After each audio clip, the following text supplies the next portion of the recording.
Godzilla 2014 was a great film. Kong, Skull Island was a good film. Godzilla, King of the Monsters? Well, it was an okay film, at least comparatively speaking. When the trailer for the 2014 Godzilla dropped, viewers had to look very closely to catch a glimpse of the scaly-backed, atomic-breathing creature feature legend. This restraint by director Gareth Edwards made its way to the final cut of the film, allowing the 2014 Godzilla to be a cinematic journey with real emotional weight, as opposed to a huge superhero-style CGI showdown.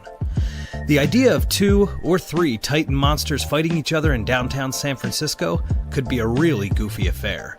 Thankfully, there was nothing goofy about it.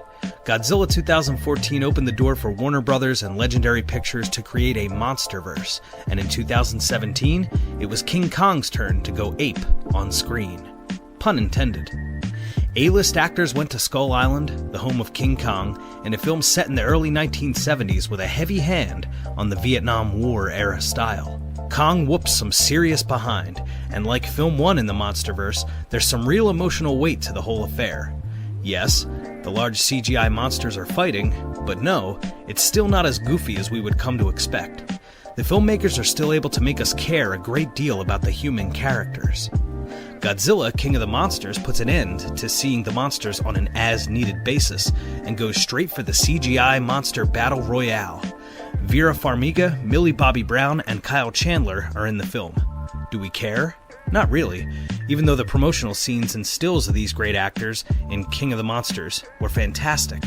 I thought I would care a lot about them when I saw the trailer. As Monsters chugged on through its outrageous 132-minute runtime, however, I was rooting for these people to get squashed in the Titan melee that was taking place around them.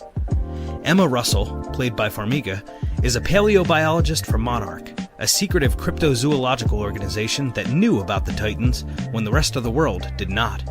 She creates a device called the Orca, which allows her to communicate with the Titans.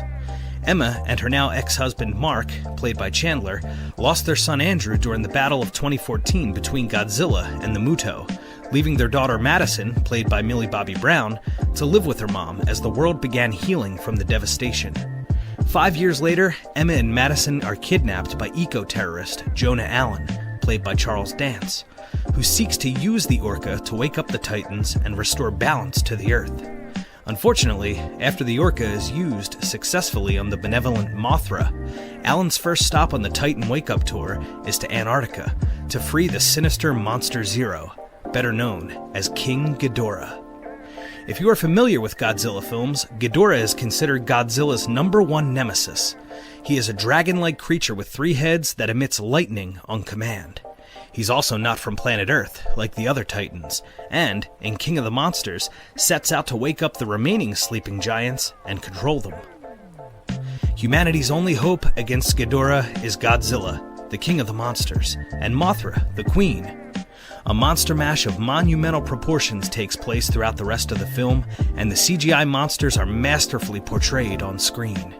Director Michael Dougherty does an outstanding job, delivering the kaiju battles fans were so desperately seeking 5 years ago. Even Rodan got in on the action.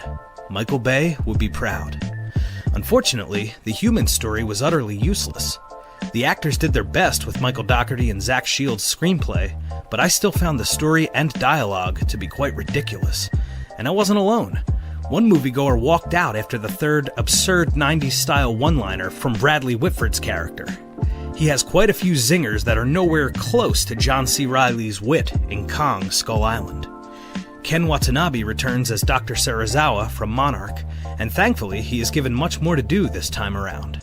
But this Godzilla film is all about monsters fighting each other, and fans of the King will love every minute of it. The beautiful colors that graced the screen when each monster appeared was mesmerizing at times, especially the blue that dominated the frame when Mothra arose. King Ghidorah stood taller than all other monsters and proved to be a threat much greater than anyone could have imagined, including the title character. Rodan appears to literally be on fire, and although he gets slapped around a bit, his fans will rejoice he's been included in the future of this franchise. It's also important to note how wonderful Bear McCreary's score is, punctuating the action with elements from Akira Ifukube's classic theme for Godzilla and Yuji Koseki's Mothra's theme. He also produced Serge Tankian's cover of Godzilla by Blue Oyster Cult. Save for the ridiculous story and unnecessary humans, Godzilla King of the Monsters is an audible and visual spectacle. For those who complained about the lack of Godzilla in 2014, fear not. This film was made for you. 3 out of 5 votes for Godzilla King of the Monsters. This is Eddie Caiazzo for RedRiverHorror.com.